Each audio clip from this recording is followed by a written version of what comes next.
The rumbling and swaying of the train car, always accompanied by the clanking of the rails, keep rocking me to sleep over and over. Seemingly endlessly long, the train keeps on rolling. For me, it's a back and forth of being awake and dozing off anew. When the sleep sets in, it's a joy because then I don't feel the pain. The awake moments are filled with eating and drinking, the moaning of the others in the train car, and the whistling of the locomotive. 3 days it takes us to finally get back home to the Reich. I don't feel well, I'm weak. My hand, the leg, the head and back hurt miserably. Still no one can tell me what I really got or what all is broken now. When the train finally reaches German soil, I'm doing even worse. Only in glimpses I perceive being unloaded. Then follows a road transport in a truck until it gets quieter at some time. Arriving at a military hospital, it's rather a sort of twilight than really being awake. But I do not want to die. I still have plans. I want to make it to Gudrun. Whether she already knows that I'm here, whether she'll be able to visit me, were my parents already notified? Where actually am I? The days goes by, nurses and doctors come to me, but no one really talks to me. Gradually the pain is subsiding. I get clearer again in my head. But the nights are terrible. My memories of the last days at the front won't leave me. Russians torn to pieces, innumerable dead everywhere, the fallen comrades, and Fadi, who is no longer there. Finally, an older chief field surgeon comes to me and takes some time to talk to me. He himself has a son with the tank forces, who at the time is also deployed at the Eastern Front. He was in the 13th Tank Division and apparently engaged in heavy combat near the Mius River. He is said to be a brave young lieutenant who's leading his troops well. We brief each other on the various types of tanks, including those of the opposition, and elaborate a bit over the location of the front lines. The chief field surgeon is very well informed concerning the course of battle at the Eastern Front, and I wonder where he had gathered all of this. Certainly, he has some good connections to the higher staff. But now I'd finally like to know what's going on with myself. He puts on his glasses and studies my chart once again, and then it starts. From top to bottom, there's quite a list. I suffered a severe head wound, probably due to a fall. It received stitches. Both eardrums are damaged, but that will get going again. I have a black eye, but that's almost disappeared already. Add to that a shoulder contusion and broken collarbone on the right side. Index and middle finger on the left hand are fractured. I suffered injury from shrapnel in the hand and forearm. On the right hand, the pinky and ring finger are bruised severely. My hip is bruised, maybe even slightly fractured. The hip joint is dislocated. Several large pieces of shrapnel have injured the rib area and the butt. 4 ribs are broken. On the left leg, the calf is torn open and shrapnel have penetrated the ankle. On the right leg, the shin was shattered by shrapnel and the little toe severed. Yes, all in all, nothing bad, says the surgeon with a smile. Certainly, he means with that I got off quite well after all. He asked me what I was able to remember before I was wounded. I tell him what I can still put together. He states that then probably the Russian bomb exploded right next to me. Of course, I don't tell that I was just returning from taking a dump. After all, that's too embarrassing. A few days later, mail finally arrives from home. My parents are aware of my condition and wrote me a long letter. They're looking forward to having me home with them soon.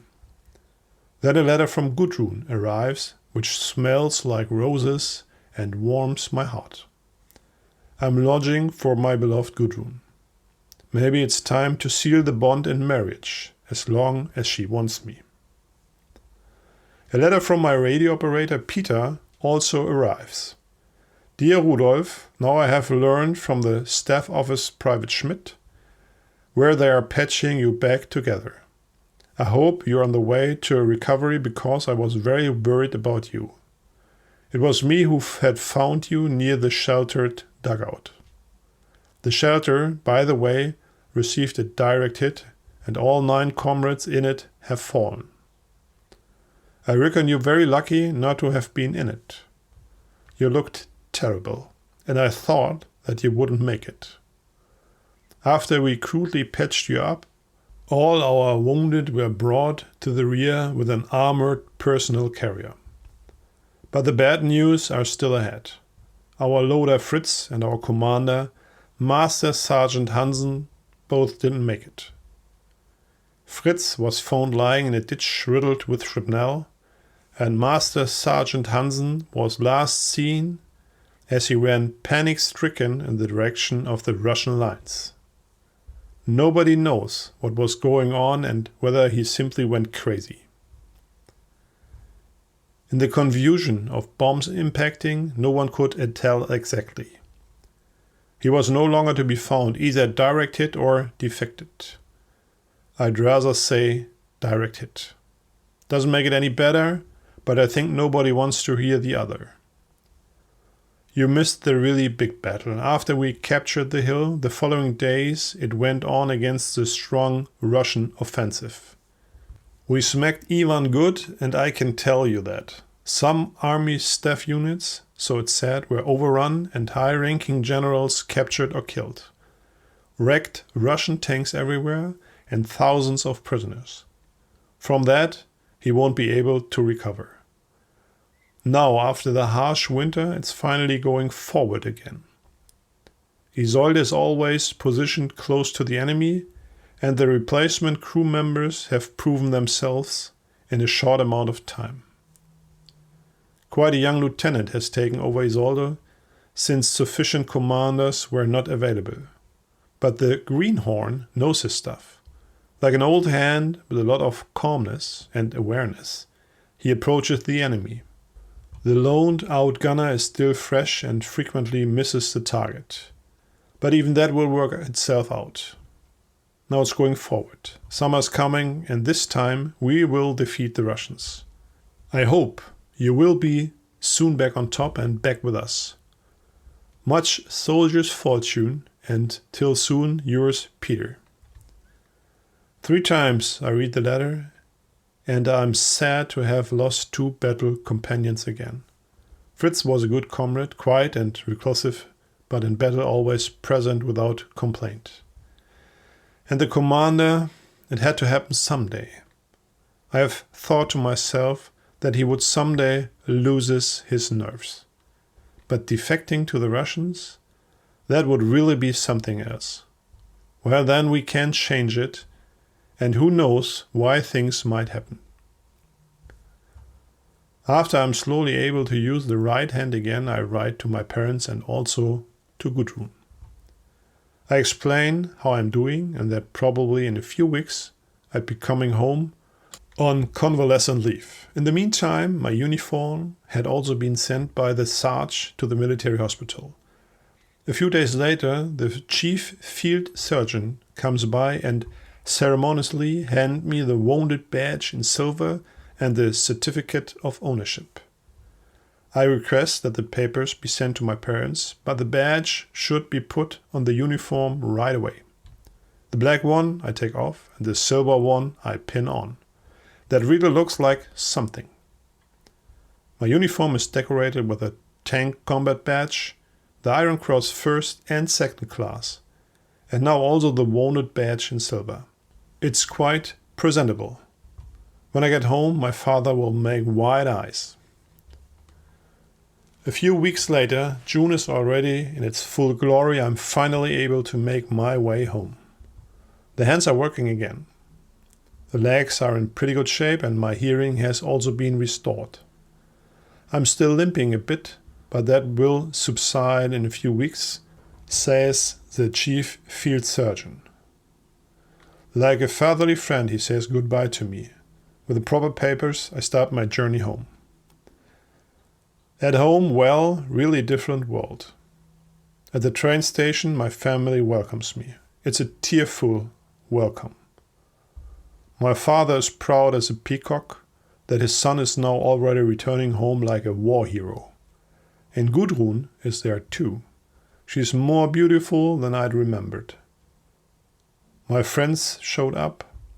The little boys are out of their minds to see me in my black tanker's uniform. The next days are really nice and relaxing. I'm really happy to be home. But even here in the north of Germany, one can notice the war. Many things have changed. The war enthusiasm is not like 1941 anymore.